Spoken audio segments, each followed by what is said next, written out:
ఒక ప్రశాంతమైన గ్రామంలో ఇద్దరు పిల్లలు ఉండేవారు, సాయి మరియు మేఘన. వాళ్ళు ఒక సాయంత్రం స్కూల్ నుంచి వచ్చి హోంవర్క్ పూర్తిచేసి పడుకున్నారు. కాని ఆ అర్ధరాత్రి వాళ్ళిద్దరికీ తెలియకుండా నిద్రలోనే పాత బంగ్లా వైపు నడుస్తూ వెళ్లారు. వాళ్ళు దగ్గరకి చేరగానే ధబీల్ అని పెద్ద శబ్దంతో తలుపులు తెరుచుకున్నాయి. తలుపులు తెరుచుకున్న వెంటనే ఏదో వింత శక్తి వారిద్దరినీ లోపలికి లాగేసుకుంది. తలుపులు ఒక్కసారిగా మూసుకుపోయాయి. అన్నీ చీకటిలో మునిగిపోయాయి. ఆ చీకటిలోంచి ఓ వెలుగురేఖ ఆకాశం నుంచి దిగింది. ఆ వెలుగులోంచి ఒక స్పేస్ షిప్ బయటకు వచ్చింది. ఆ స్పేస్ షిప్ ఒక క్షణంలో వారిని లోపలికి లాగేసుకుంది. తర్వాత వాళ్లు కళ్ళు తెరిచేసరికి వాళ్లొక వింత లోకంలో ఉన్నారు. అక్కడ భూమిలాంటిది ఏమీ లేదు. పెద్ద పెద్ద ఇంద్రభవనాలు, మెరిసే వెల్తురులు, గాలిలో తేలే వంతెనలు, పూలతో నిండిన తోటలు, రంగురంగుల జంతువులు. ఆ లోకం వారిని ఆకర్షించింది.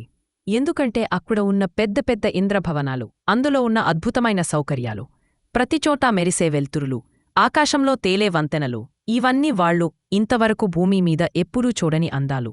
ఆ లోకం కలల ప్రపంచంలా అనిపించింది. కాని వారి మనసుల్లో మాత్రం ఒక చిన్న భయం దాగి ఉంది. అలా కొన్ని రోజులు ఆ వింత ప్రపంచంలో గడిచాయి. వాళ్లు ఆ లోకానికి అలవాటు పడ్డారు. కాని ఒక రాత్రి అకస్మాత్తుగా అక్కడి వెలుగులన్నీ మాయమై చుట్టూ చీకటి వ్యాపించింది.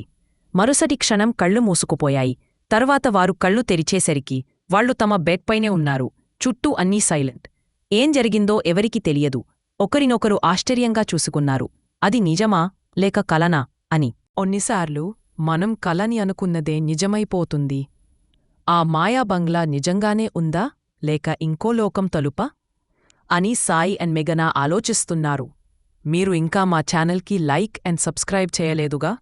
చూడండి, మేఘన కూడా బాధపడుతుంది, సాయి కూడా బాధగా ఉన్నాడు. ఇంకా ఎందుకు ఆలస్యం? లైక్ కొట్టండి, సబ్స్క్రైబ్ చేయండి. మాయా బంగ్లాలో మీకు బాగా నచ్చిన సీన్ ఏది?